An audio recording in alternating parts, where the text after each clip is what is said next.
Episode 128 of the Wilderness Podcast is brought to you by our Patreon supporters. Support the show at patreon.com/thewildernesspodcast. Our supporter of the week is Frazier DeVaney. We're also brought to you by Audible. You can get a free month and a free audiobook at audibletrial.com/wild.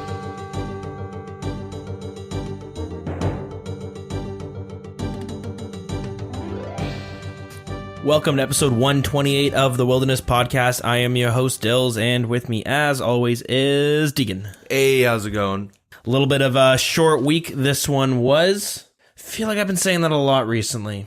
Anyways, doesn't matter. A dev blog about the Treasure Trail expansion, kind of an update on their progress, as well as some small things as well trickled in there. And Dead Man Mode, the fiasco that happened last weekend. Mm-hmm. Well, they're revisiting and talking about the future of Dead Man Mode. Yep. Besides that, we have an update on the BAFTA.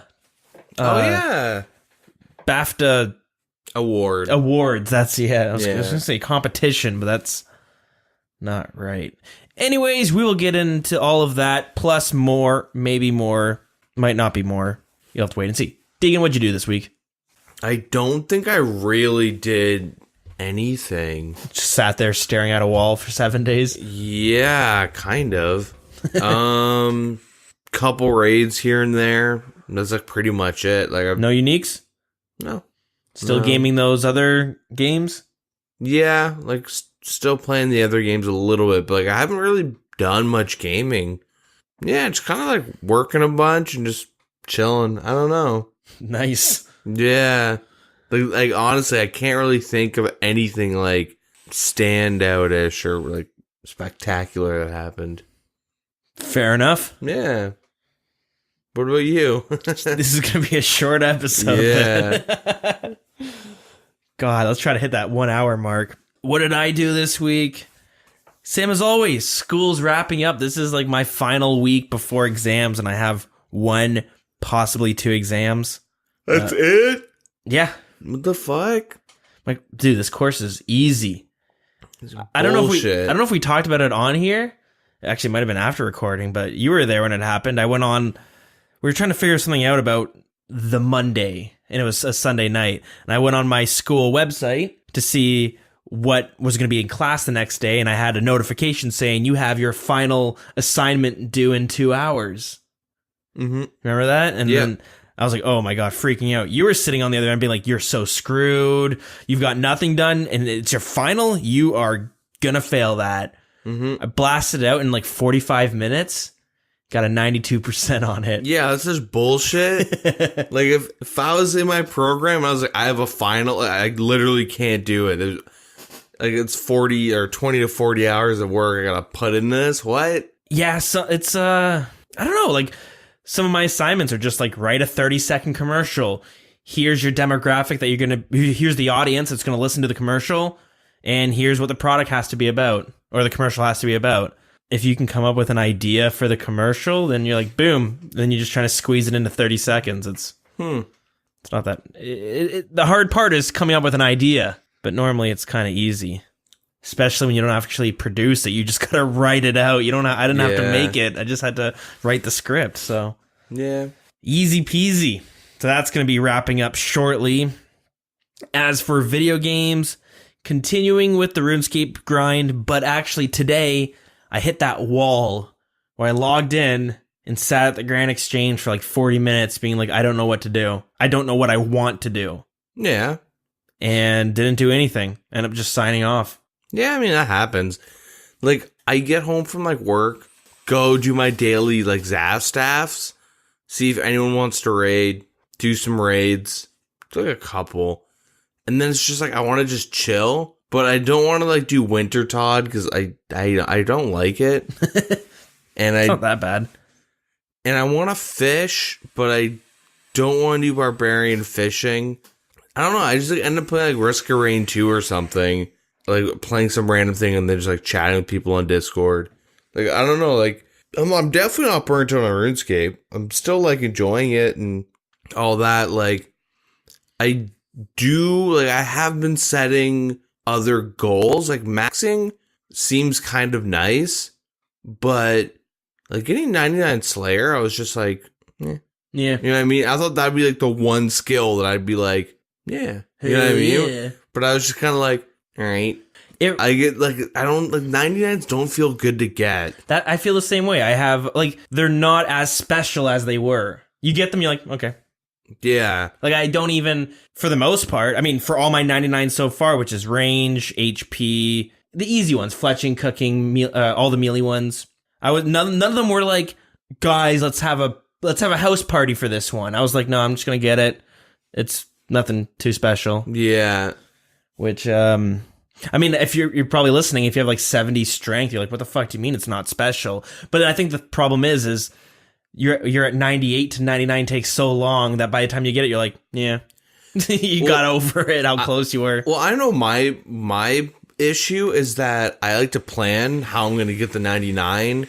Well, like I know how I'm going to go from like, I know 79 to 99 Hunter. Like that's been planned for, well, I think the dawn of time. 74 to 99. You know what I mean? Like I've had, like I plan out my skills. I know the rate. So, and then I do the math and figure out the time. And then it's just like, I think I robbed myself of the achievement because I'm like, I put in enough time and I got it. Cool. Yeah.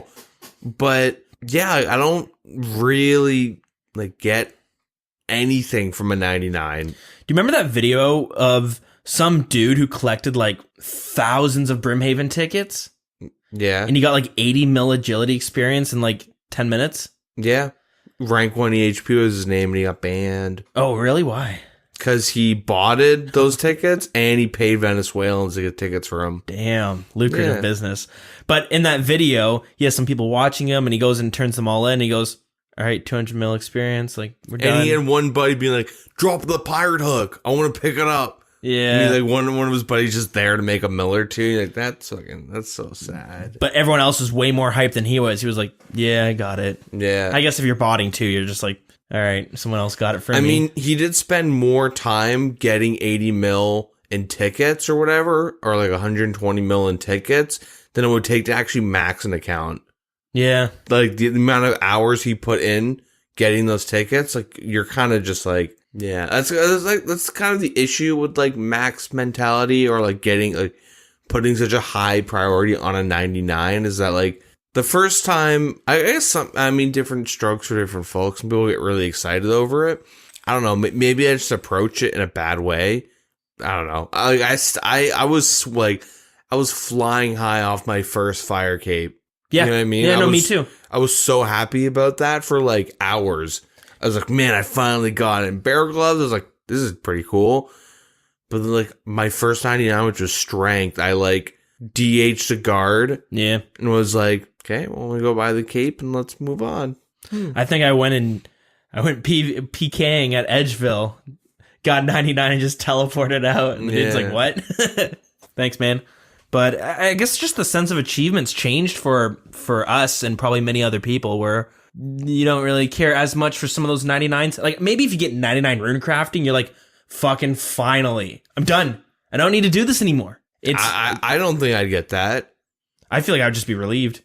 If I get when I get 91 rune crafting, I'm going to be relieved. Yeah. Maybe, but then I have to like, okay, now I need to get 90 thieving. Yeah. Like, I don't know. I only bring that up or brought that up because like, I'm kind of like I want to get max. And I think maybe achieving max is like, that's where it'll be a collective, like to put it in like stupid settled the Swampletics meme, that's where the dope meme will come from. Like, like getting that max cape / like player status where like I'm maxed, like that, you know, like the achievement. It's not like I got 99s and everything. It's that like I got everything. Yeah. But I bet you'll be sitting there being like, now what? Yeah. So like I was thinking like, cause like I'm not burnt out. I have way more fun doing Xerix than I do like getting a level and fire making, right? I'm at like 91 right now. So I kind of want to like sit down and just grind out like a bunch of Theater of Blood kills or get kill count, like just get a bunch of like, I don't know, experience with it and then make a bunch of money and just go for an Infernal Cape before I max. The Infernal Cave, that's where you're going to get the That's that real, that high that you don't get from the 99s. Yeah, we sound like drug addicts where it's like now we're like, we stopped smoking heroin. We're chasing the dragon of 99s, but you never get it. It's like we smoked enough heroin. They're like, this is pretty cool. But dude, I heard injecting it is way better. Fuck, I can't wait to try that. But you're going to fail a bunch when you do it, but when you finally hit that vein. I was just going to say, once you find that vein. This is a bad metaphor. Yeah. Anyways, but I feel the same way. It's why I have 3 skills at level 98, and they're so close to being 99. 300k experience away from 99 Slayer, 300k experience away from 99 woodcutting. Like 500k experience away from 99 magic. I'm just like, I'll get them. I'll get them eventually. Yeah. And no reason to rush it. But yeah, anyways, I've been kind of working away on my grinds. I'm behind schedule with my rune crafting though, because I said for this episode, I was hoping to be level 90. And I just hit 89 earlier today. It's because I've been focusing on other things though. I got my prayer from 77 to level 81. Okay. So I did a bit of that. Any reason why? I gotta get 85 for the diaries. Isn't there a way to cheese it? It's the Desert Elite Diaries, so I'm not really sure what it is I need to do exactly. I mean, we can look it up. We got the internet here. I think you have to restore 85 at the altar. Yeah, restore at least 85 prayer points when praying at the altar in Sophanum, but you can't boost. Yeah, okay. So anyways, I want to get that anyways, because, that much closer. 99 plus the combat levels should get me to 124. Yeah. Dude, just go for 93, so you get your max use out of prayer. I think it's a 93. Get max usage out of your prayer pots and restores. Oh, yeah? That extra 1. I'll get it eventually. It's expensive. Oh, yeah. I was doing it at the Chaos Altar, and so the previous weeks, me and some people from the clan chat have been going to like Callisto and Venenatus. Yep. And I mentioned I didn't see any PKers. Yep. So I went to the Chaos Altar. Tons of PKers. Yeah. It's kind of a hot zone, but it's not the best PKers. It's where I would go. It's people at MSB spec. I've said this before, but I had a dude who attacked me, and I was able to flick redemption and heal, or retribution, whatever it is, to heal up and finish my inventory of bones. Nice. Because he just couldn't kill me. He double MSB spec'd me, and I'm like, all right, well, let me just start one-ticking these bones. Let me just flick. Let me heal up. Okay, let me just pray at the altar. Yeah. Like, you get some pretty bad PKers. But it's like, I love that area. That's like one spot I can kind of see a very slight glimpse of the ecosystem that they look for, where you have PVMers, PKers coming for the PKers going for the PKers who are PKing the PVMers. Mm-hmm. So I just bring a bunch of defense gear. So the Chaos Altar is in the wilderness, like 40, 35. It's between 35 and 40 or something like that. And when you use your bones on it, you get a 50% chance of keeping your bones instead of wasting them. So you kind of get double the amount of bones by doing it. The downfall is you're in the wilderness. So some people go bring one inventory and then suicide once they're done and then just run back, so you're not risking anything. Or you can bring noted bones, and there's a guy there who will unnote them for you. So I bring the noted bones. I bring about 100. It's a bit sketch, but I find if I'm paying attention, I won't get PK'd. Mm-hmm. You bring your decent defense gear, and some food. I bring like 3 Sarah brews and stuff, and I can almost always get away. There's a few times I die, but it's because I wasn't really paying attention. Yeah. And a few times I started getting PK'd by like level 100s and level 90s. Yeah. So I started bringing the Dragon Dagger, and I bring Vengeance in a super combat. Yeah. And I've almost killed some people that way, and I haven't killed anyone though, but I'm not really trying. Upgrade those like some D-claws? Yeah, if I had the D-claws, yeah. But one thing that was pretty cool was when I was doing it, some level 100 logged in or hopped, and he starts attacking me. But then another PKer showed up and starts attacking him. Mm-hmm. So they're fighting. And then there was a third PKer that showed up, And I was sitting there, and he came up and tried to do like an ice barrage on me twice, and it splashed, and I just kept doing the prayer. Yep. And then he just turned around and went to where the other guys were and started PJing. You know, it was like a 3-way fight. And I was like, cool, man. Like, no one's even caring about me. Like, that's what I like to see. Yeah. And it was pretty cool, and it made me want to go back there and PK as well. But I didn't. Yeah, some of the best loot I've gotten PKing is, anti-PKing, like Venenatus. But then, like, going to Rev Caves with a couple buddies, and you just see dudes and mystics, and you're like, yo, we on them. And they have, like, a toxic staff or something, and we just all jump one dude, and he's like, wait, you're not supposed to do this? You know what I mean? Like, they're kind of like, we should be on a team. How dare you? And then it's like, all right, let's drop this fool. So, I don't, like, there are ways to make that ecosystem. It's just, I guess the PVM bosses don't really do it. Well, the issue is the PVM bosses waste all the resources of the PVMers. Yeah. So you're either leaving after each kill, or you're just funneling loot. Maybe that's the difference between the Chaos Altar versus Callisto, is that when a PvPer pops on and sees the PVMer, he'll just go in his head like, there's a chance for some good money to be made here. Whereas in the Chaos Altar, even if they do kill me, they'll get like, if they're lucky and kill me as soon as I get there, they'll get like 80K. Yeah. And which is like, okay, it's something, versus, you know, some guy in Verax where you can get his flail and potential loot, whatever he has. Yeah. So if two PvPers log in at Chaos Altar, they're going to go, I could kill this PvPer and I'll get way more money than the chance of getting these dragon bones. So I think that's what happens. They're like, fuck it, I'll just kill this dude instead of coming at me. Well, I know with Callisto, like, you're better off just safe spotting it. Just grab it, like, magic longbow, spec it. Well, unless you're anti-PKing, but hit it, pull it to the rock, safe spot it. You're in singles now. You can run singles down to 20 if you don't have a glory. You know what I mean? Like, you can, it's so easy to tank, but then also, like, when I've been fighting people, like, that are just, like, soloing Callisto, it's, like, it's kind of annoying to fight someone in Verax and, like, a crossbow if they're anti-PKing, because it's, like, they'll just range rag you, and then they'll just swap and hit you through prayers. Like, it's like your prayers don't matter. Right. So it does get annoying.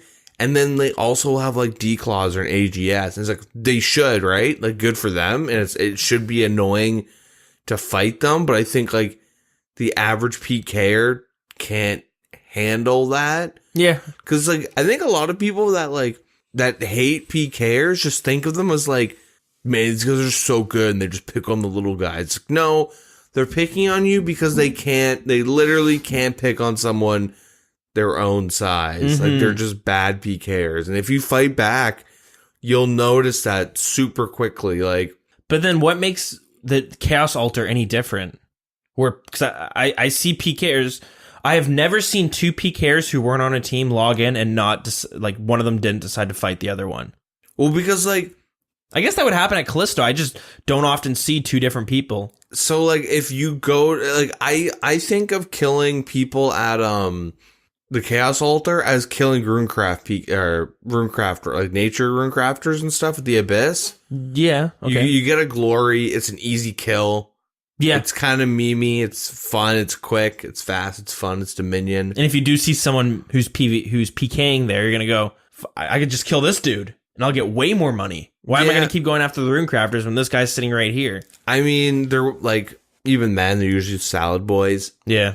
But, like, you PK those people, or if you're pure and you're PKing air orbs, like, you're probably not the best. You just want to kill shit. Like, I find it really fun to kill air orb bots, especially on my Mauler, because you can just, like, one-shot them and walk away. But the amount of times I log in and see, like, a Darkbow Rusher, and then they immediately tell you. Oh, yeah? Because they could one-shot me, but I can one-shot them back because they're rushing with a Darkbow. Mm-hmm. But it's like, someone's actually here to fight people. I'm out. And then at the Chaos Altar, it's the same thing, but it's like, he might have a bunch of bones and money. Sometimes they do. But, like, it's like, it's just, you go there for easy kills. Yeah, but maybe the PKers that are just hanging around longer than versus a PVM boss where they're hopping a bunch more. Yeah, it seems that, or maybe it's the fact that I know when I go PKing there and I bump into someone, they're probably better than me, but they're not crazy better than me where I don't feel like I have a chance. Do you get what I'm saying? At the altar? Yeah, like if I'm PKing there and I bump into someone, even though he's more skilled than I am, he's still at a level where I still have a chance. Like, you know what I mean? I'll be going, and a few times I might get a good combo off and go, fuck, I could have killed him there. Yeah. Whereas you go to Rev Caves, you're probably going to bump into some better PKers who are like, I didn't stand a chance. Well, bigger groups of PKers. Yeah, but even like a 1v1 case, like the guy's probably going to be better. Not like, I know it's anecdotal and stuff. I've never had like, the only time I've been in situations where I'm like, this guy is way better than me is when you telly to the burning, like, outside lava maze, and there's a dude on a hill. That's like the only, like, I'm not good at PKing. Like, I can change prayers and I understand the concept of like setting up the mind games and then you just like, you switch, like you just, like, I understand, I don't really know how to like, without going like fighting game terminology, but like you get them thinking that you have certain habits but that's the whole point. So you could swap to one set and do something, or like go to pretend to do something. They swap to mage to barrage you, but really you're just going to go spec them out with whatever and get them off ropes, off prayer. Like you set them up with bad habits. Like I understand like that stuff. The average person that's just like, it's just like someone who likes to PK for fun. Like, it's like, yeah. And I find like the hardest people I fight, yeah, Burning Amulet, but also those dudes safe spotting like Callisto, where it's like, they're gonna have like D-claws and like decent gear. They're not skulls, so they can bring like a lot more gear than you're kind of expecting. Even like more gear than you have, and you're risking more money. Like, that's just kind of like what I've experienced. I could be like off base, but like, I've never bumped into like a 3v3 or something in revs and me and my buddies go like, oh man, these guys are actually really good. It's like, hey, the TBers on each side are TBing everyone. We're just gonna like stockpile. We're gonna just jump on one dude. Yeah. Just don't hit him with what he's praying against. And then it's like, oh, he's dead, or oh, like we're dead. It's always a, you know. Yeah, that's fair. PKing is something I'm definitely going to be getting into eventually once I get the funds for it. But for now, we'll continue on with the Elite Diary grind. Yeah. The only other thing I worked on this week was I did some quests because I was like, I don't feel like doing thieving and I don't feel like doing rune crafting. I'll do some quests. So I I only have a couple to do. I could probably blast them out in a couple days if I wanted to. Yeah, I have one left. My Armor's Big Adventure. Yeah. I still haven't even done that. I have that on my list too, so I'll have that one knocked out eventually, but yeah, that's basically it. I've been trying to find other games to play while I was rune crafting and decided to download Skyrim again. Spent like one of the evenings downloading all these different mods. Enderall? What? Have you heard of Enderall? No, what's that? It's a mod that completely redesigns all Skyrim. Oh, whoa. And they've like not hand modeled, but they've hand designed like dungeons to feel like real dungeons. Really? And they like, there's some crashing issues, but because it's a complete overhaul it's like a whole new game. But like each dungeon, it's not like Skyrim dungeon where it's like, hey, look, you can mine stuff and kill bandits, and there's a convenient exit. It's like they're all like super like the environment, the atmosphere, like it's really well done. I downloaded a bunch of mods and then I loaded up the game, went to go play it, and I was like, oh, I've done this so many times before. Oh, yeah. So many times. I'll make a new account, clock like 50 hours on that account, get bored, stop playing it, play it again a few months down the road, and can't play my old file because I'm completely lost in that one, so I'll start a new one again. And yeah, I think Skyrim's kind of just like past its prime now. Yeah, it's a good game, though. It did well. Yeah. Clearly. All the mods out there and shit. But anyways, enough of all this rambling. Let's get on to the news that we got. The little news that we have. So with the progress update on the treasure trails, they show us some images of like what some of the stuff will look like from like the easy clue or the beginner and beginner clue items and like the third age stuff. The druidic outfit. yeah, they're adding a cloak. Okay, cool. Yeah, like an Obimall ornate that is just like a red line, a red trim on like 2 parts. I don't know. Yeah, it's okay. Yeah, the Bobcat staff and all that, and like the heraldic armors. Third age skirt, leather chap G's. I'm gonna be honest, I don't really like the look of any of it. The third age druid doesn't look bad. Yeah, it looks all right. Yeah, doesn't really look like a druid set. Like I don't know. Like you look at that, it doesn't say like you don't think of like prayer bonus. It does a little bit just because it has like little leaf looking pieces to the robes and whatnot. I would have kind of expected to be more like animalistic. Yeah. Like a furry? No, like I don't know, like more like a maybe I'm just like stuck in this like woodlands druid type like archetype. You know what I mean? Yeah. Like I understand that's like not really what you think of it from like more of like a World of Warcraft or D&D, yeah. Elfie type thing. And I know that like I guess you think of in terms of like druids and Taverley. Yeah, they're just kind of like very attuned with nature. Yeah, smoking those herbs. Yeah. I don't know. It's weird, but nothing special, but it's all very meh. The problem I have with these is that they're just another reward you'll get where you go, "Oh, unique." Look up the price on the Grand Exchange and it's worth $50,000. You're like, yeah. Huh. God damn it. But more importantly, they did release what the Mimic room would look like and the Mimic boss, or like their first renditions of the art. I think I sent you on Discord. What are your thoughts on it? What's your knee-jerk reaction to this?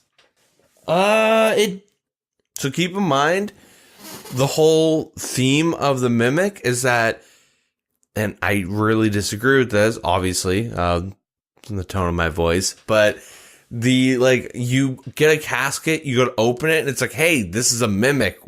It's going to be an instance boss fight. Are you sure you want to do this? Yes. And then you like get sucked into the box. You get sucked into the casket. So, and you don't like the idea where you have a chance to know that, you know what I mean? You're going to know when the Mimic boss is going to happen. Yeah, I'm not a big fan of that. Because this is where I'm confused as well. So when we go back to the Treasure Trail expansion poll blog from March 6th, they have in their change log, so things they've tweaked with it, and it says, removal of the warning message for the Mimic boss fight when opening up a casket. Yeah, but is it changelog 1 or 2? Changelog 1. Yeah, and they did another changelog. That, and like when I was going through the poll blog, they still mentioned like a warning system. So yeah, I don't know, because I mean, it would be a pain in the ass to have to gear up every time you open up a rewards casket. Well, it's an elite or a masters. Yeah, so that's where at the same time, like, I don't really care because it's kind of... It's an elite or a masters. Yeah. It's not like a medium. You're not cranking out 40 an hour. Like, yeah. It'd be kind of fun that you did it and you're like, all right, let's click it. Oh, nothing. All right, bank everything. It's like, oh no, I have to gear up before I hand in my masters. It's like, buddy, you're not doing a masters every day. Yeah. Like some people like take months to do theirs, and it'd be kind of fun to be like, oh, we're gonna fight this guy. Mm-hmm. But yeah, the room that they show, you're inside of another casket. It looks like you're in a room that looks like you're inside of a chest.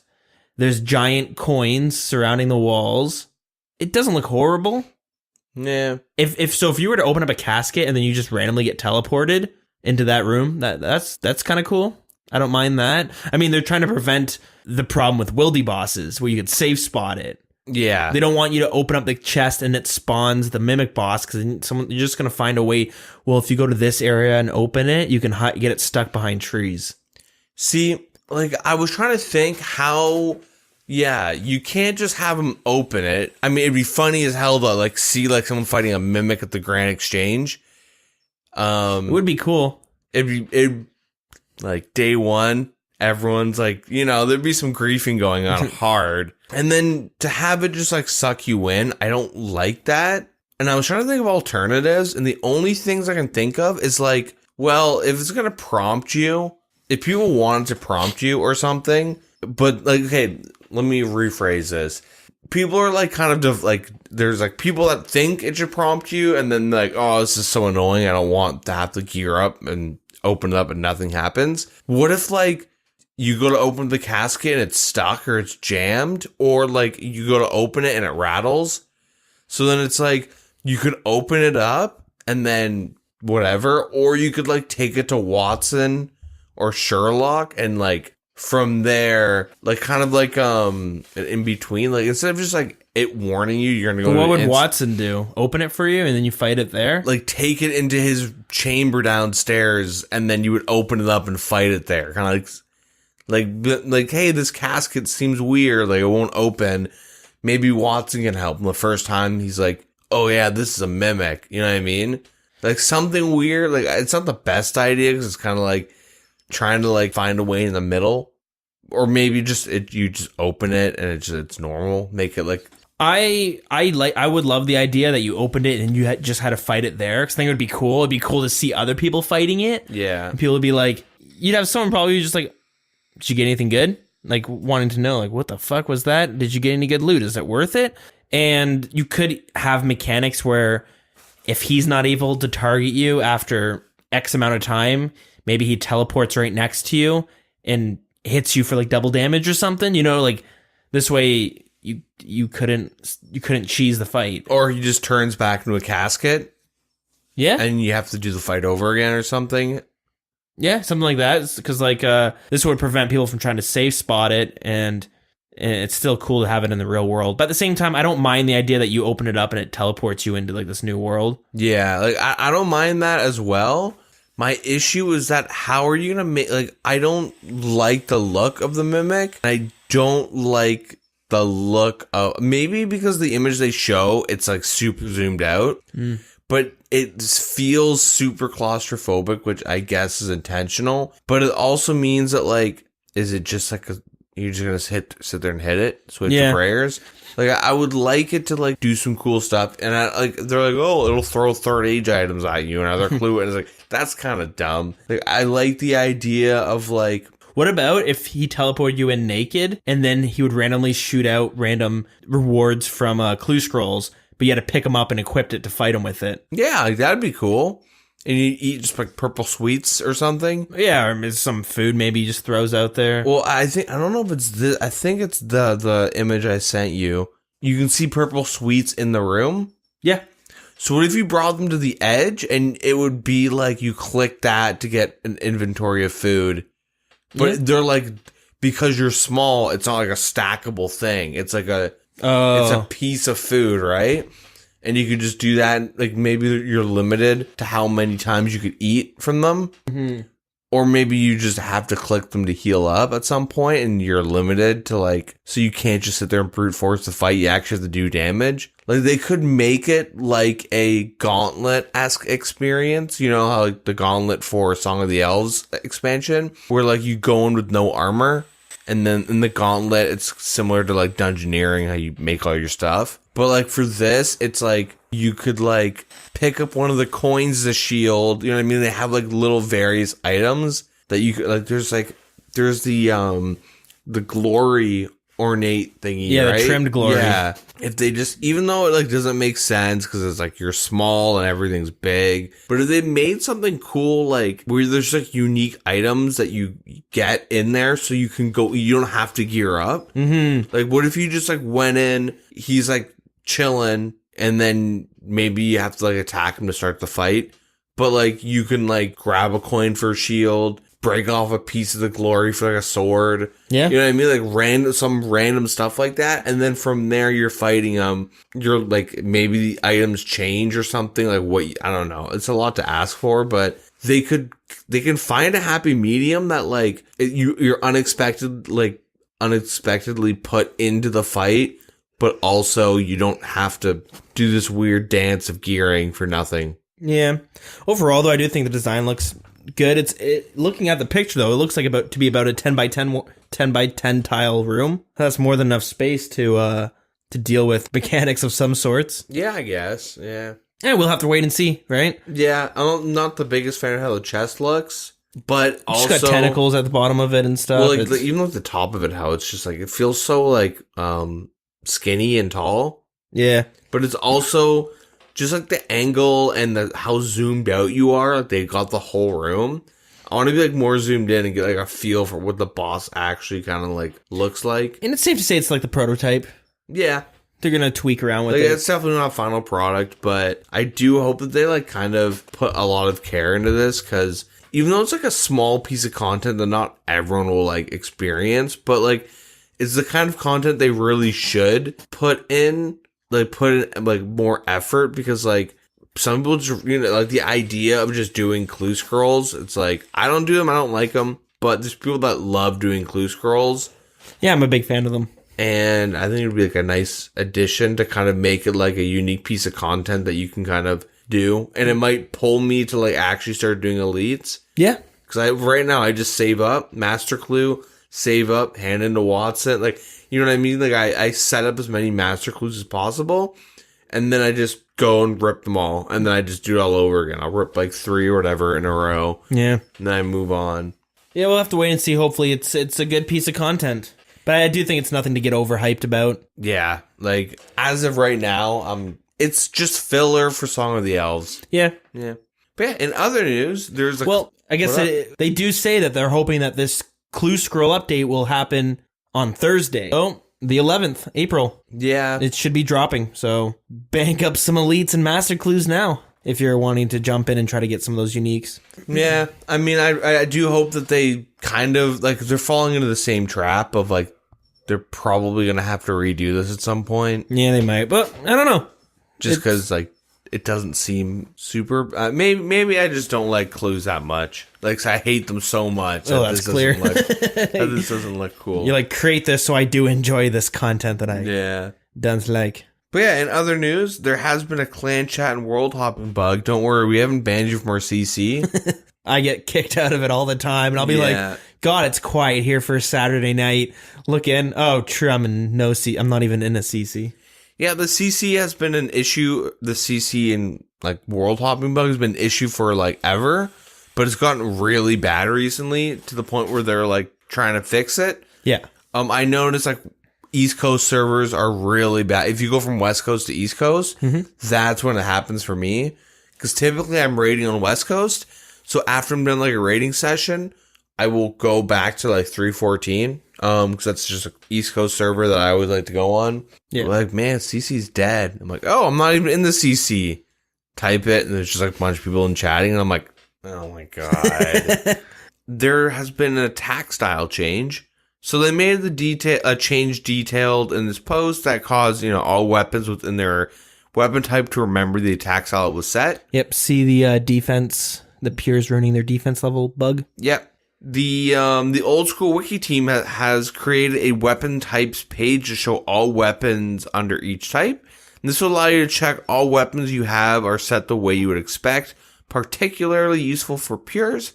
Anyone affected by the bug related to this update causing them to gain unwanted experience, you have some time to submit an account help ticket. Very cool stuff, though. People on the wiki page are hard at work. Yep. Lots of German and UK worlds have been taken down for a bit for some maintenance. Oh, there's a category of bladed staffs. That's cool. Yeah. Staff of Light, Staff of the Dead, Toxic Staff of the Dead. Yep. And then PvP rotation, who cares? And there's an iOS bug, who cares? They fixed it. Just didn't remember your login details. On to the Deadman mode stuff. Oh boy. So, with the, how do I put this politely? The April Fool's event, that was a legit event at the same time? Yeah, they are going to be doing a rerun of Spring Finals. So, the final 256 from Saturday's event will be re-invited to compete. Their accounts will be as they were at the time of the permadeath stage began. This wasn't an option at the time, but they can now do this. Yeah, they have a lot more time when they're in the office, right? Yep. So, the results of the Spring Finals on Saturday 30th of March. It's still being honored. Prize money will be paid at some point. Who knows when, because Jagex. But they need to ensure that the game mode content is in working order, and to accommodate this, it will be subject to intensive testing, and they'll host a beta in advance. Nice. So they don't have a specific date yet, but they'll let you know. They don't know how much prize money will be given. They'll let us know. So they're doubling up, but that's a good move on them, right? They fucked up hard on the last tournament. Yeah. Doing a rerun, though, so all those people have another chance at it is pretty cool of them. Yeah, I agree. Those people wasted. Did you see Alfie before and after? Have I? Not really. Like when he does like a final hour or final week type thing. He looks like Skeletor when he begins because he just looks tired. Yeah, I was going to say, every time I've watched him, you see bags under his eyes. You know his mom's like, Alfie, you got some low iron in your blood. Like, he just like looks like his skin's going to start peeling. He's got scurvy or something. I don't know. But then like at the end of the week, you're like, dude, this guy's going through chemo or something. Like he's done. Like I was watching a stream like before like the final hour started, and he was like swapping gears around, trading to get the right sets. He just like, and it's all the streamers and like everyone probably that's like competing, like, and that gets far in, like they like do some really bad damage to their body that like it's online with that the EHP skilling draft. But like getting 4 hours of sleep a night. And then I get 6 hours of sleep a night and I am toast the next day. Yeah. Getting out of bed, like I'll get like 6 and I'm like, ooh wee. Like, I can't remember if we had this conversation off the podcast or if we just are rehashing it from last week.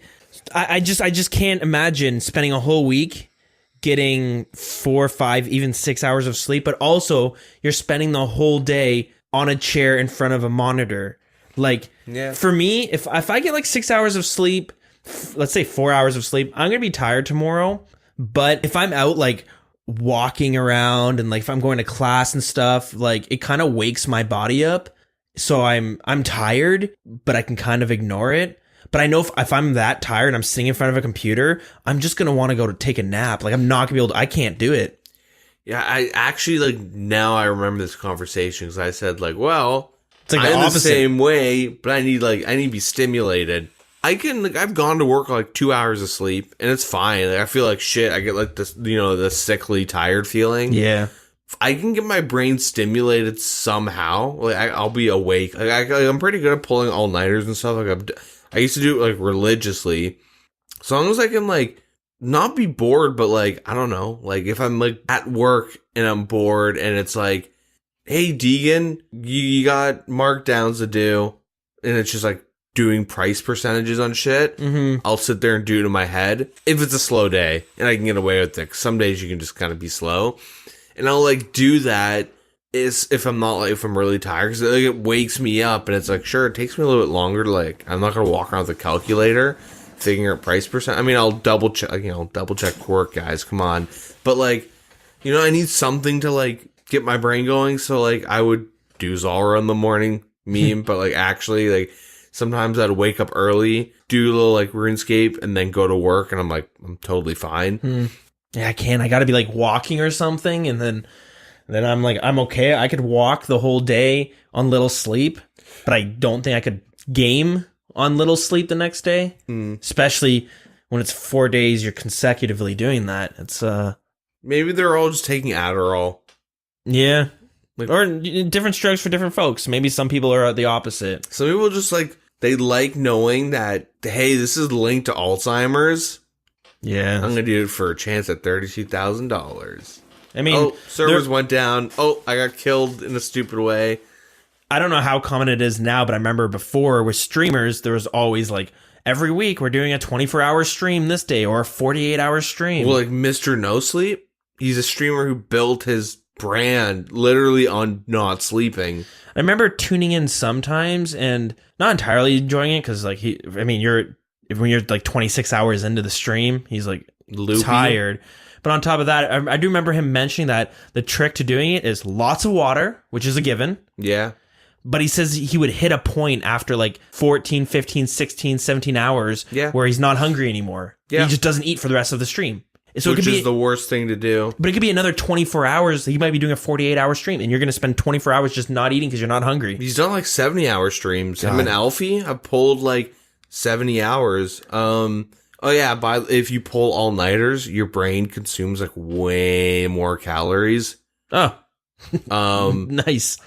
If you're trying to lose weight. But drinking your brain literally, like, your body uses way more. That's why you have to drink a lot of water and stuff. But like, you actually use like way more resources to stay up. And like, the reason why you don't get hungry is because your brain hits a point where it's like, okay, I can't sleep.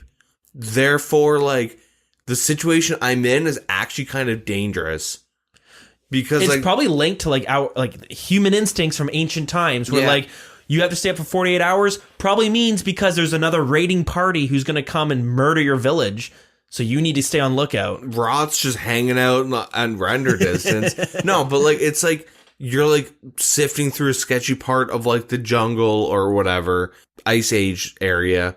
Somewhere. You know, what is the strand? I don't know, whatever, when cavemen cross. Bering Strait? That's the Bering Strait. I feel like it's a video game reference. But there's that like patch of ice, how we traveled the Bering Strait, and it's like, oh, there are predators following us. We have to just keep going till they fuck off, right? Mm-hmm. But it's the same thing, like if people have like bad anxiety issues, and it's like you should eat at a regular healthy, like if you eat healthy or like eat a proper amount, it helps. Mm-hmm. Believe it or not, eating healthy and eating a correct amount, because like you like eat like if you have a shit diet or you eat really inconsistently, even sleeping. That's why sleeping is also like linked to depression, anxiety, and stuff like that. Like inconsistent. Yep. Because like you go back to like caveman times, like your like reptilian brain, it triggers this like response that like there's a reason why I can't go to bed at the same time today, and it's because of like danger. Yep. And then if you don't sleep for so long, it's like I should be hungry, but this is so bad at this point that like I can't even tell like my stomach. I'm just gonna ignore it, because like me being hungry is just gonna like I'm gonna die. Yeah, I can't stop to eat while this predator's chasing me. Yeah, exactly. And if you're hungry, you're gonna want to like you feel sick sometimes if you're that hungry. Yeah, it's kind of cool. Like sometimes I think about like why is my body doing this, and I try to like think in ancient days what would this benefit me from. Have you ever heard of I don't know if this is an actual saying, but I used to work with these two guys who used to drive trucks for a living for some time, but then they quit.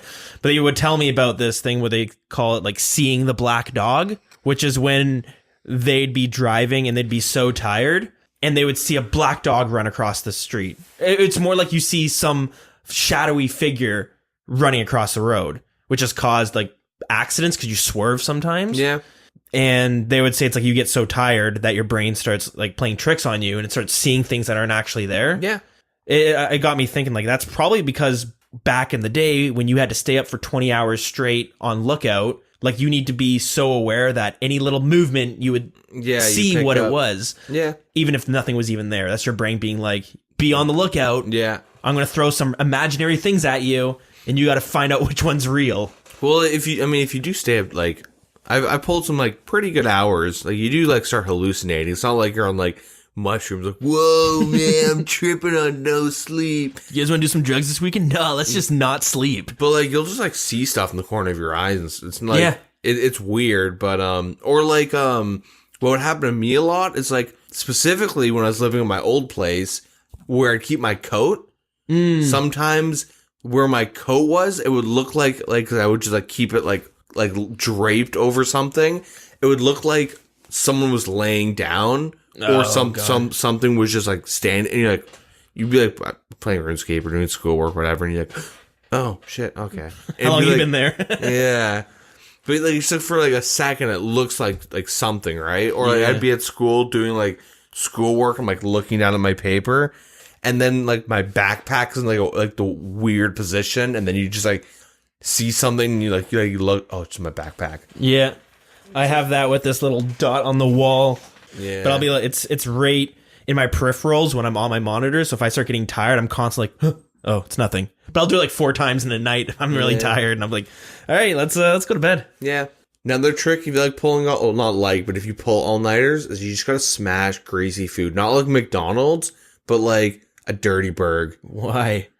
Something about like a good burger, like not like fast food, but like where I lived, they had some like super good like takeout, like In-N-Out burger. Not In-N-Out because I think it's a fast food joint in America, but like just a good greasy burger. Like some Five Guys. Yeah, like I guess, but like a big gnar, like a big boy burger. Yeah, like, I don't know, something like that. Like after class or like whenever I like go home, I would just like go smash some like big shawarma or something or burrito, and it just like, oh, okay, I can keep going. That was so good. I don't know. I feel like that's like you don't, because you're like, you don't like, you just straight up like generally just don't eat as much. You don't get hungry. Yeah. You stay up for like days, but I feel like a greasy burger is not what I'd want to eat if I'm trying to stay up. I have a feeling I'd eat that and be like, oh god, my arteries, I need to lay down and. Yeah, I don't know. I mean, I have a whole process. It's like when you hit like hour like 16 and you're near the when you're almost on your second win when you feel like you're about to have a seizure. Like you have this point where your brain is like dead and you're like this, oh no, and then it's hard to go to sleep. Yeah, whenever I'm really tired and if I have the day off, I'll be like, I'm really fucking tired, but let me just finish up what I'm doing on RuneScape and then I'll go to bed. 45 minutes goes by, I go upstairs, brush my teeth, kind of get a glass of water before bed, get everything all, ready to get to sleep, lay down, and that's when my second wind hits. And I'm like, now I'm wide awake and I will be for the next hour. Man, the worst, before we like continue with the updates, because there's really not much to talk about, so just deal with it, guys. Skip 10 minutes about ahead. Sleep. But like when I was like, I remember like I would, because there's like literal like 2 weeks, and this is what pisses me off about, what makes me jealous about your finals, that I like 2 weeks, I get they then tell you what your finals is. It's not like you can just get it done when you first get it. Yeah, in 2 weeks have all this done, and you're like, oh shit, okay. So you're pulling like all-nighters every other night. Like I would just chain smoke cigarettes, pound back coffees. That's literally what the trick was. And then greasy food and stuff. But so healthy. It was messed up because I would lay in bed and I couldn't sleep because my heart would be racing. Just like the coffee, cigarettes, and grease. So many stimulants, just like. And I'm just like laying in bed, like, I'm gonna have a heart attack, aren't I? Oh my god. This is how we're ending it. Yeah. Anyways. Yeah. So don't pull all nighters. And think about your health. It's linked to Alzheimer's. And what I learned was when you lose sleep, you never catch up on it. It's just gone. Yeah. Like if you pull an all-nighter and you're like, well, I'll just sleep for like 12 hours tomorrow. Like you won't ever recover the sleep you lost. Yeah. But the benefit is you can put in like your Tinder profile that you have a superpower, and then so you can pull all-nighters. Okay. It's like the ladies kind of are like, well, like, okay. And then you're like, well, I play RuneScape. It's a blessing. It's a good follow. It's a curse. It's a good thing to start. It's a good way to break the ice to tell me to play RuneScape. Because like, I don't know which one's less attractive. He brags about not sleeping or he plays RuneScape. Anyways, we'll move on. But yeah, dead man mode. Yeah, people put those grinds in seriously. But that's the thing, if you're going to be competitive, you can't really not, because your opponent's going to be pulling those all-nighters. Yeah. So you kind of have to as well. It's just like UFC with cutting weight, right? Yeah. Where people, like they say that a lot, like cutting weight is so dangerous for UFC fighters, because if you're normally weigh like 185 and you're having to cut down to 165, they're gonna like pee black. Yeah, it's bad. Yeah, like they're so dehydrated. You'll see some weigh-ins where guys can't even stand; they're being carried onto the scale. Yeah, they got meat hooks in them. Yeah, but if they want to compete at 165, like they have to, or if they want to compete, they have to cut weight because they know whoever they're facing also cut weight. So if you're naturally 185, the guy you're facing is probably naturally 200. Yeah. If you want to fight at 185, that is. Same idea. Yep. Anyways, what are they going to do about Dead Man Mode? What does Jagex have planned for us? Yeah, so in addition to considering how they could do right by the communities that don't sleep, They are discussing the long-term future of Deadman competitive gaming and PvP as a whole. So the Deadman summer season will continue as planned, ending on the 2nd of May. And the top-ranking players will be invited to compete in the summer finals, and details will be communicated later.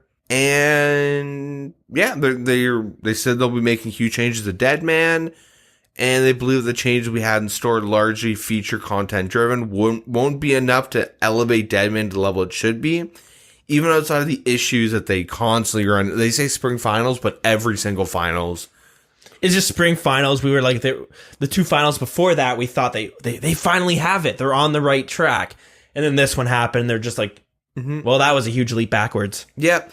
And they've now recognized that there's a big disconnect between the community and the game mode, and they've tried to bridge that gap by having flashy content like crates dropping. Yep. We're like, dude, that's sick. But like, obviously, like last episode, we talked about how like the little interactions were actually kind of funny, but they probably expected way more out of it. They like teams camping it, and it would drop, and 2 clans were like, you know what? We were gonna wait till the final areas to fight, but fuck it, let's do it right now. Yeah, let's build these Fortnite towers. Yeah, but that doesn't happen. You have one solo guy growing up snagging it and running away, which is fun for the moment, but it really doesn't impact the actual tournament. Yeah, especially when he's like level 40 and he gets an infernal cape, and you're like, go kill that last green dragon. Yeah, so they want to like figure out what makes Deadman special. And they want to ensure that there's the right level of integrity and competition. Because, like, as is, Deadman will always cater to a hardcore community. Just the nature of it. The nature of it.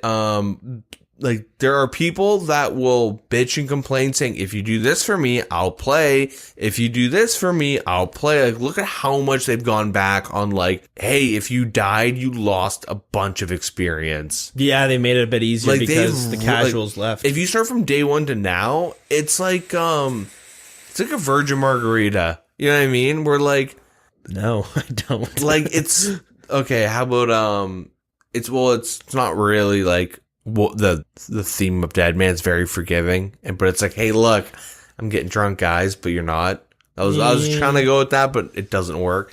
It's like there doesn't need to be a metaphor. It's like you're going to a party and you're like, yo, I drink 2 guys, give me a beer, and then you start doing beer shots, and you're like, I'm one of the boys, I'm taking beer shots, and they're like, I don't know, you know what I mean? It's like they tried to like include everyone. These are some horrible examples. It doesn't need to be a metaphor. It does seem like they were trying to bring in the casuals, and they realize you're not really going to. Think of a pool hall, okay? And it's like, these guys love gambling and playing pool, but we're going to take out all the alcohol. You can't smoke them anymore, but, you know, we're going to make it a family-friendly environment, and then like little kids show up and they get smashed by some dude who's like crazy good at pool, and then they're like, this sucks. And or then how like, about okay, wait, we'll lower the table, we'll give you we'll do like, I don't know, we'll give you $5 that you can use to bet yourself. You're like, okay, you go bet it and lose it instantly. You're like, okay, now what? Yeah, I'm done, I want to leave. Like, well, no, let's do you like pinball, chug jugs, V-Bucks? I don't know. But you know what I mean? Like, it's like they kind of like slowly lost, or they're losing what makes it really cool. And well, it's hard because it's a very cool scene. Like, it's very competitive for the people who are going hard, and it's fun to watch. But most people just don't have the resources available to actually compete. They're never gonna, like, it's not like a PvP tournament where, because you need to grind in Deadman mode. You need to get your stats up. You need to create the account from scratch. Yep. Whereas a PvP tournament, if you're good at PvP, which that in itself would take time practicing. Yep. But you just get thrown in there with 99 stats. Okay. That's, like, you already know how to PvP. There's no grinding involved. A casual could do that. So the only thing I can think of that the hardcore player base dislikes is grinding quests. Yeah. But some stuff like Shiloh Village, that is a cool concept where they had a bunch of completable quests or completed, but then clans locked down Shiloh Village. So like, it was like 100 or 200 people had piety. Yeah. You know what I mean? Like out of like 2,000 or whatever. Like, and let's say clans will choose different areas. Okay, this clan is preventing Piety? Is that what Shiloh Village gave eventually? I'm pretty sure like that. Yeah. Yeah, and then some people are like, well, fuck, we're going to lock down Monkey Madness. And then the other team's like, well, we're going to lock down, Desert Treasure. Yeah, I know the Ancients get unlocked for everyone at some point, but still, you know what I mean? Yeah. So like, there is like really cool concepts, but the issue is that like there's so many excuses to not like Dead Man mode. Mm-hmm. You got to grind a bunch. You're going to die. The person that you kill is muling. You're not in a clan. You're not in a clan. Everyone's swapping. Your clan sucks. DDoSing. And then, like, Jagex messing up. Everything they mess up on. There's, like, 7 fundamental issues. Well, I guess 6, taking out DDoSing. Before you even, like, get into, like, why you should play Dead Man. Okay, so ignore those 6 major issues. Like, you know what I mean? Mm-hmm. But there's people that love it. It's just, like... It's a cool idea. It really is. So I honestly feel like if they want to, like, revamp Dead Man mode, they have to, like... make it so that the hardcore solo players will enjoy it, and then the hardcore clanners will enjoy it. Yeah. They can't cater to one or the other, which makes it really hard, but they have to make it more rewarding to be a solo player than be in a clan. And it's like, how do you even go about doing that? Like, think of it as like, if you're ever into like Rust, like the game, like Legacy Rust, not this new Rust, in like the early days, it was way harder to play as a solo player, but way more rewarding because you could get away with such silly stuff. You could build your base in like way cooler and like smaller areas, and you could do this like really cool stuff. You can set up fake bases. You can just kind of like mess around, name change on the server and pretend to be multiple people that are active, using that to build certain relations and like raid. Like there was like really cool like benefits of playing solo. But then if you're in a clan in Rust, you're in a clan. I mean, nowadays in Rust, you have to. Rust is just like survival Minecraft, kind of like you build a base, you gather resources, you kill people. Yeah. You destroy their base at the same time. And then you spam N-words nowadays, sadly. But, goddamn. Yeah, they need to just kind of like make it more rewarding for a solo player. And I'm going to go back to this because I've done this like every 3 months. Oh boy. They need to rework how clans work, because joining a CC that is so small, there's multiple CCs for one clan. Small or huge? Big, like big clans. Like they have they have like the clans are so big that they have multiple CCs for one. So sizing is an issue, but also like other games, when you join a clan, it's like official. Yeah, you sign up. You you're like, you have the clan tag, you're in like, or I guess it's a guild, but like you're actually, there's like, it's not like join our clan, here's our Discord, join our guild, and then there's like special interfaces that you get. Yep. There's areas, like I'll always say, Guild Wars 1 had the best guild system ever. I will die by that. Well, the thing is, the clan chat we have is really just a glorified friends chat, group chat. Yeah, it's whatever. Group chat, yeah. But it's, I mean, they want to rework it. They're working on it, right? That's what one of the mods who came in, it's been a while now since he joined, but that was one thing he wanted to do. Yeah. He's like, one thing I would change is reworking the whole clan system. And like, I don't know how controversial this is, but like, team capes were like, in my opinion, a bandage to the bad clan system. Well, they were the first thing. Like, they came out before clan chats did. Yeah, but like it shouldn't be like, who's in my clan? Well, we have 2 CCs going. Well, we're all wearing the same cape. Yeah. Like that's like a really bad system for an MMO. And like RuneScape, as much as we meme on it, it's like way more social and community. I mean, obviously community driven, but like, you know what I mean? Like there's like a super like intense community compared to like WoW or like most MMOs. They, as it goes on, the social aspect starts dying a bit, and it becomes like within your guild only. But yeah, here you go to the Grand Exchange, you'll always see some shit going down. You can always like sit down and chat with people, even like when you're doing Slayer.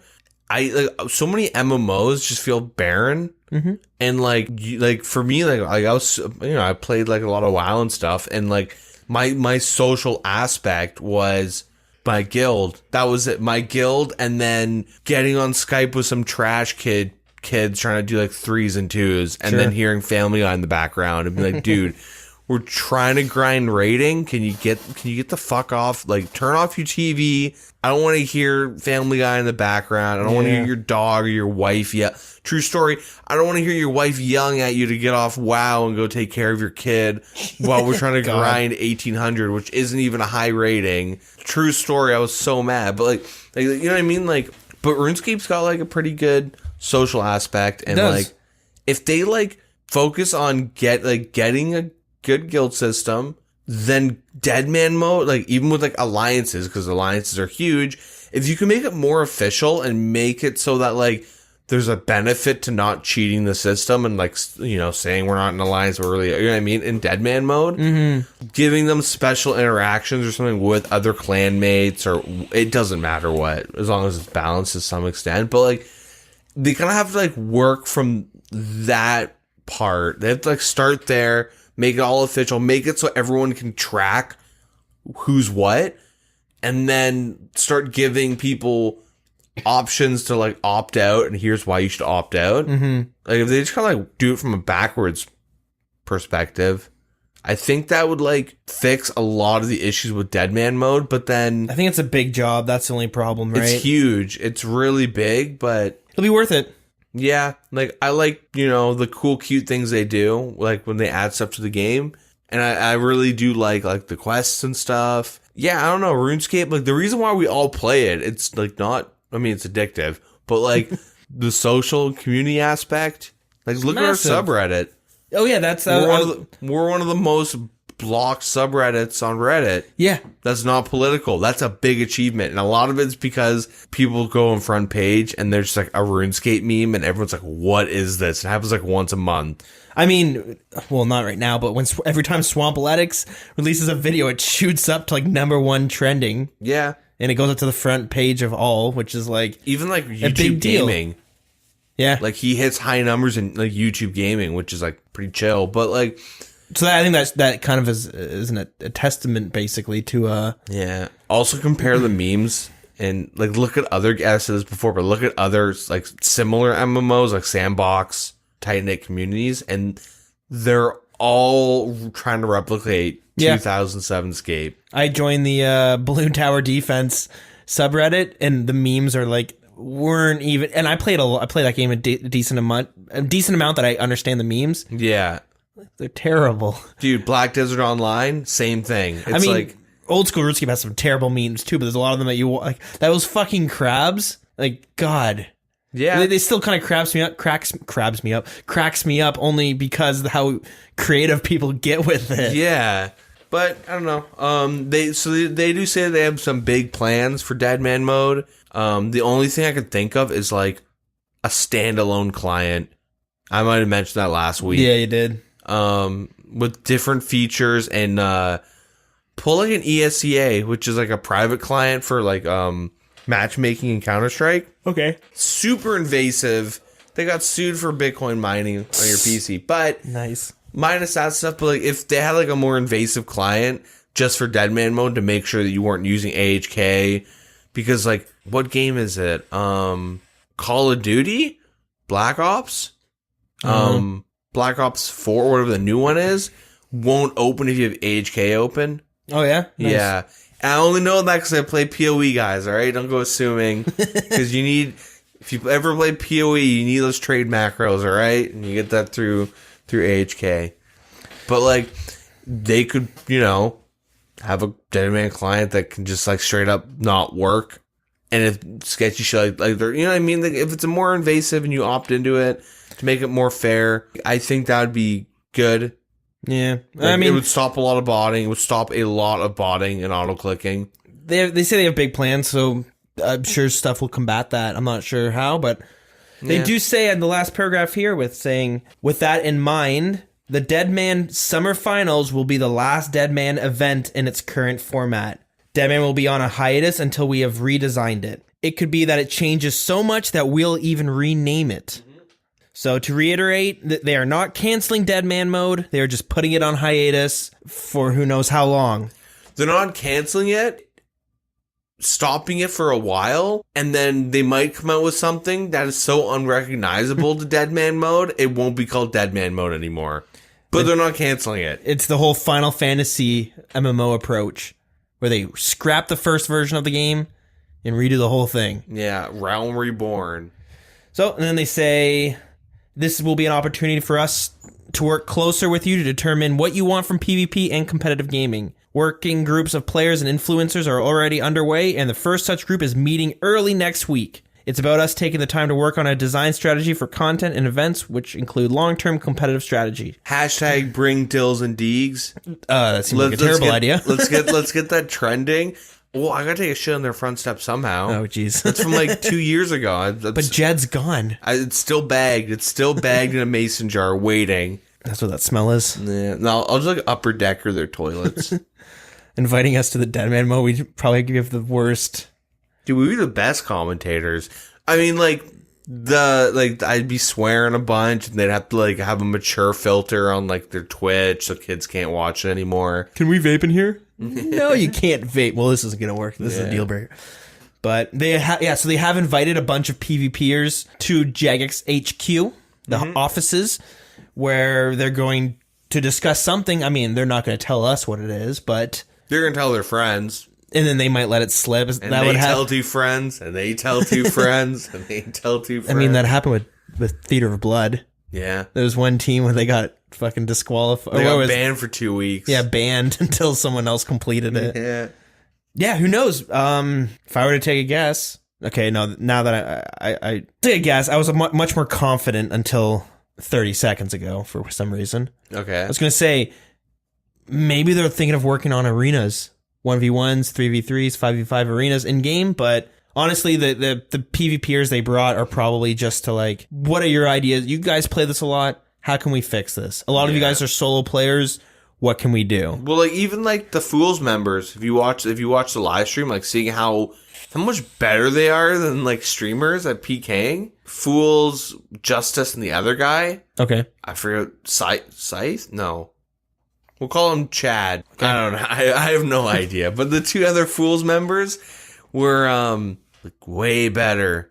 Yeah. Like Mank's really good too, but like I mean, it's clear, right? He's won multiple tournaments and he makes it to like the top 10s every time. But like seeing that skill gap, it's like they're so fast. Yeah. Like it's ridiculous. Like I think my mouse sensitivity is too low to even move that fast. But the big thing is like they make a mistake, but they'll like roll with it. Like they were doing that one POV of like one of the Fools members like in a 1v1, and you could tell he was super nervous because he's on stage, and he's like you could see his mouse like shaking, like he was like shaking, and he was misclicking like a decent amount, but he's like so fast, and the second he like misclicked, he like recognized it as it happened, or if he dragged a piece, and he just like instinctively coughed over his fart and then just kept going. You know what I mean? Yeah. Like he was just able to kind of hide his mistake as best he can and continue and like win fights, and it's really cool seeing that. So I want to see what their thoughts are on how to improve it. Yeah. If they're at that level, like they probably have a completely different idea than like what any of us have when it comes to PvP. Oh, definitely. Like we're seeing it from a surface level. Yeah. So I hope we see it return soon, but much better. I do enjoy watching the Dead Man Mode tournaments, even if they go for 9 hours. But hey, it's good content. It is fun to watch. Yeah, like they have the viewing experience down. Yeah, it's great. The production is like they got that set down, top notch. But yeah, now the game, really the thing you should work on first. Actually, another tangent. Most games do it the other way around, and then they fail. Like, okay, Battle Right is a game that I love. And I was like super into, and they tried doing tournaments. The game mechanics of Battle Right, it's sick. I was shredding. People shredded. It's like super fun game. Then they do tournaments, and they were so like poorly done. Like, oh, one of your teammates just went AFK for 10 minutes. Okay. You know what I mean? Like it was just like really unprofessional, and the game never really. It's probably dead by now. But, I barely remember it. But yeah, it's cool seeing that they're doing it backwards, I guess. Kind of worked. I mean, they got like 13 turn-ins down before they're like, okay, let's put this on the back burner. Yep. But who knows? Maybe the summer final will be like amazing. They'll be like, oh, hey, look we can kind of do it still. Yeah, for now. Yeah, we'll see. Yeah, Deadman mode again, but more information in the future. Yep. And I guess the last part, which has to do with community chatter, is the BAFTA awards. Yeah. And the winner, RuneScape, of course. We're talking about it. Therefore, Old School RuneScape made the #1 spot. April Fools, it was Fortnite. Double April Fools, it was actually RuneScape. Gotcha. But yeah, it was cool to see it. If you go on to the tweet made by the BAFTA Twitter account, Yeah. a lot of unhappy people. Yeah. Good. How the fuck did this game make it? How did it beat Fortnite? Yeah. 100,000 players, baby. Yeah, exactly. Look out, there's a new titan on the scene. Hey, the botters put in work. Yeah. Those botnets, man. Yeah, making us proud. Yeah. Thank you, Venezuela. Oh, wait, that actually doesn't work because you have to be in the UK, but... Yeah, true. Yeah, that's it for news. We'll move on to, well, not really moving on, but normally we go back and teleport it back in time to look at what happened this week. Nothing happened again. This is like 3 weeks in a row. Yeah. But, spoiler alert, we see a new quest next week, so we'll come back with that one. Theater of Blood. Yeah. Imagine they start proposing the idea of raids back then. All right, though, let's jump into some lore, and it'll actually be lore this week, not some stupid made-up meme. Yeah.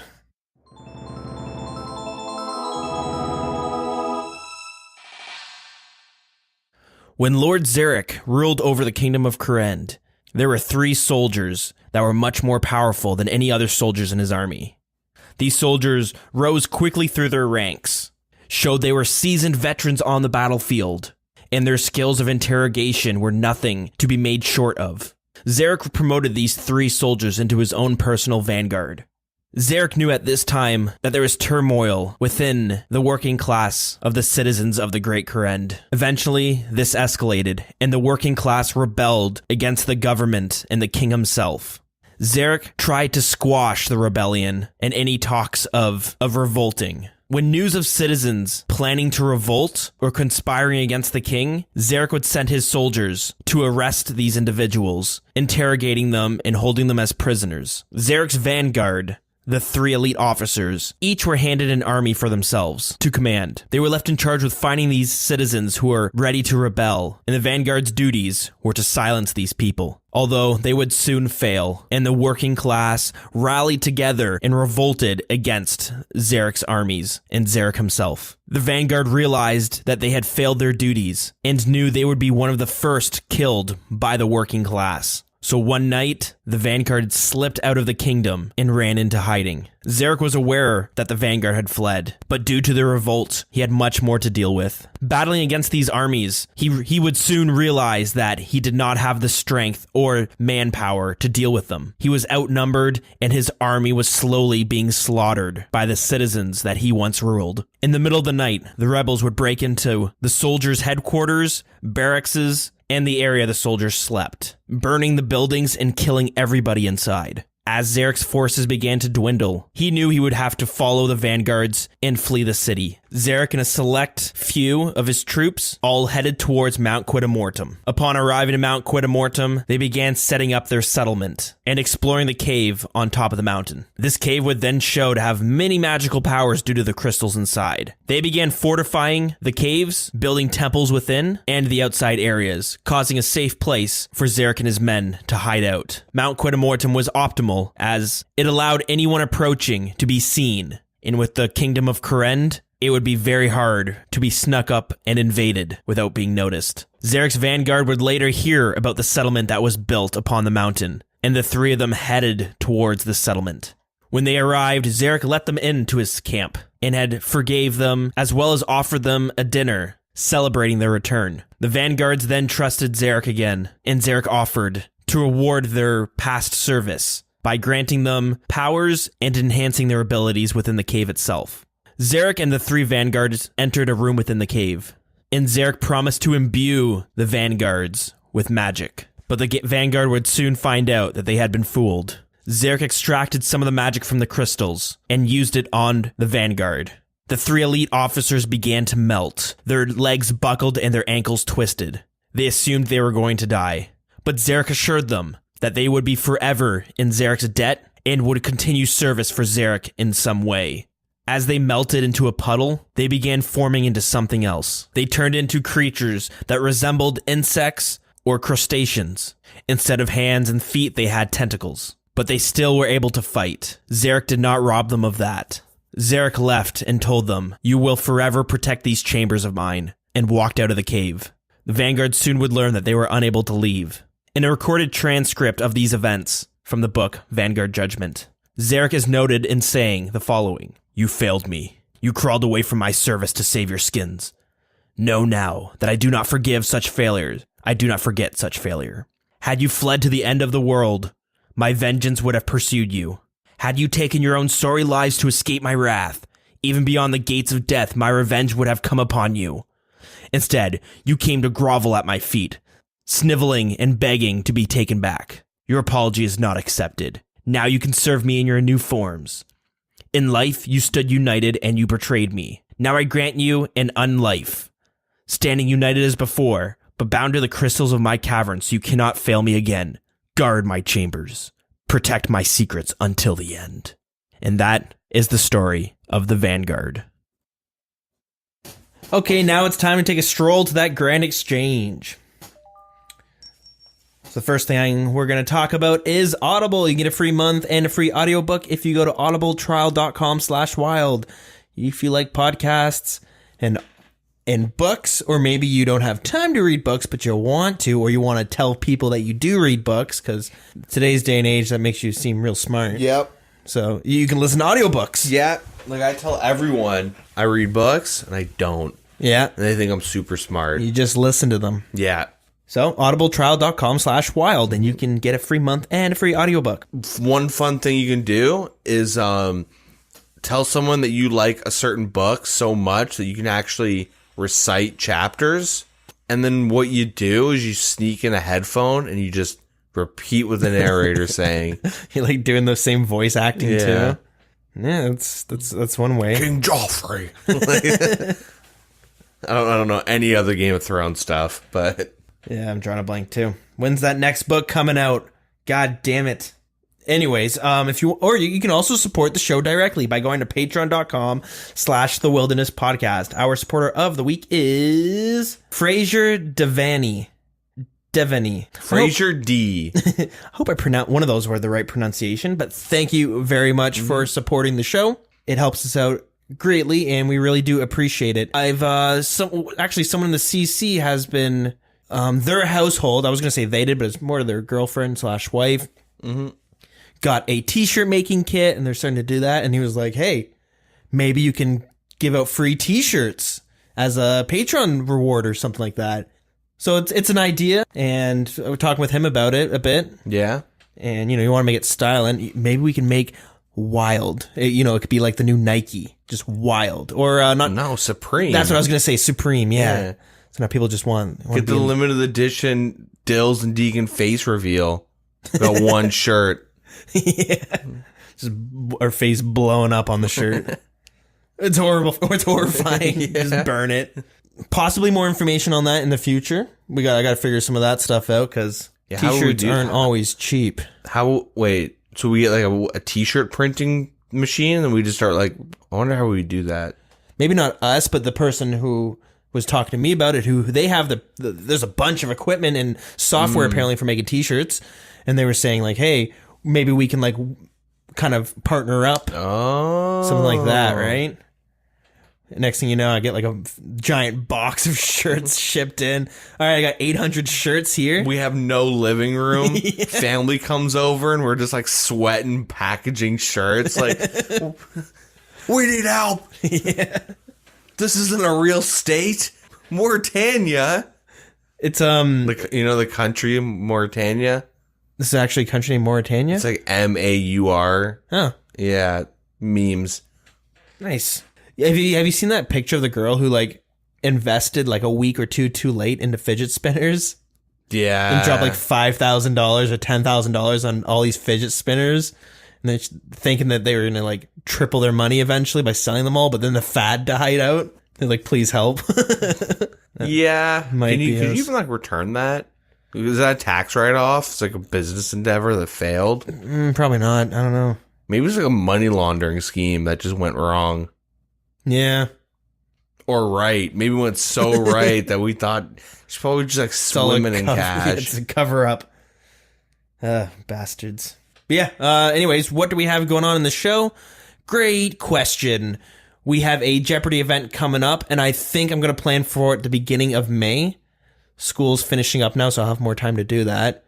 And because everything's been up in the air, it's whatever. We'll get into that in the future. But yeah, I want to plan for May. So I think this week I'm going to sit down and probably set up a sign-ups of some sorts. So keep your eye out for that. There will be cash to be won. Yeah. It's going to be just like how Jeopardy is normally done, but it'll be old school RuneScape tailored. Yeah, Discord will probably be where the sign-up is. It's the easiest way of doing it. Yeah. But, you can still reach out in other means as well. And we also have our book club where we're reading through some of the old school RuneScape, not old school RuneScape, but the RuneScape novels written by T.S. Church together. It's a trilogy, and we're on Betrayal at Falador right now. School's been pretty hectic and finishing up with finals and stuff. I haven't really had that much time to read with it. It seems like it's been on a little bit of a hiatus, but I've started reading it and plan on finishing it. So I'll be jumping in there to get that discussion rolling again. So if it's something you're interested in, do check it out, because that's it. If you do want to hang out with us in game and some of the other lovely folk in our clan chat, you can do that at WildCC. Our email is thewildernesspodcast@gmail.com. Our Facebook is facebook.com/thewildernesspodcast. And our Twitter is @thewildernessrs. And Discord is pinned on Facebook and Twitter. Yep. And Deagin, you got some things, right? Twitch, Twitter, DeagInRS. Nice. Yeah. If you want to follow me on Twitch, it's /the Dilz. I talked last week about this RuneScape radio idea that we were talking about and planning on doing. It's not going to happen. And we got hit with some civil lawsuits. Yeah, and it was also April Fool's joke. Yeah. Still getting them every single week.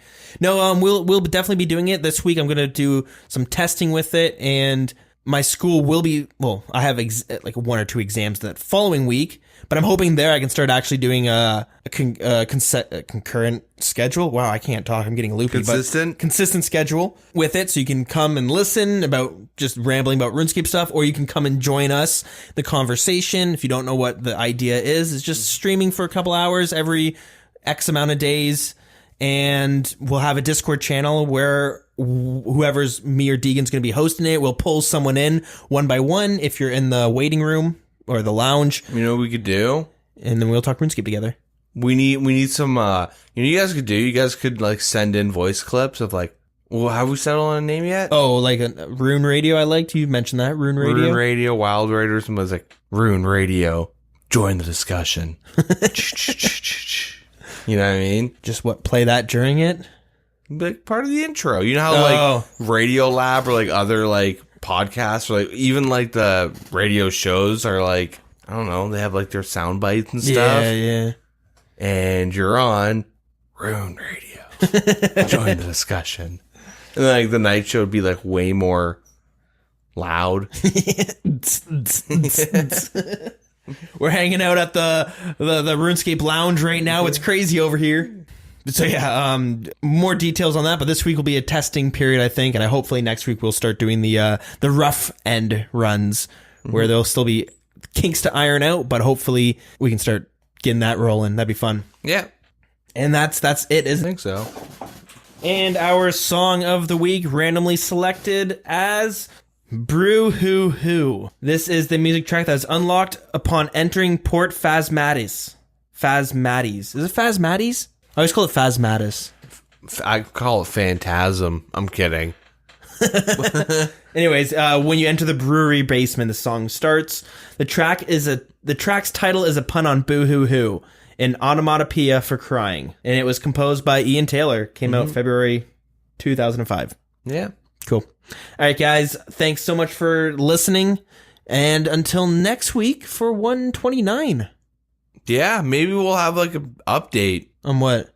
RuneScape. Oh, yeah. Right, the game that we talked about, even though not so much. Yeah. All right, guys. Thanks for listening. Yeah, have a good one. Stay tuned for next week.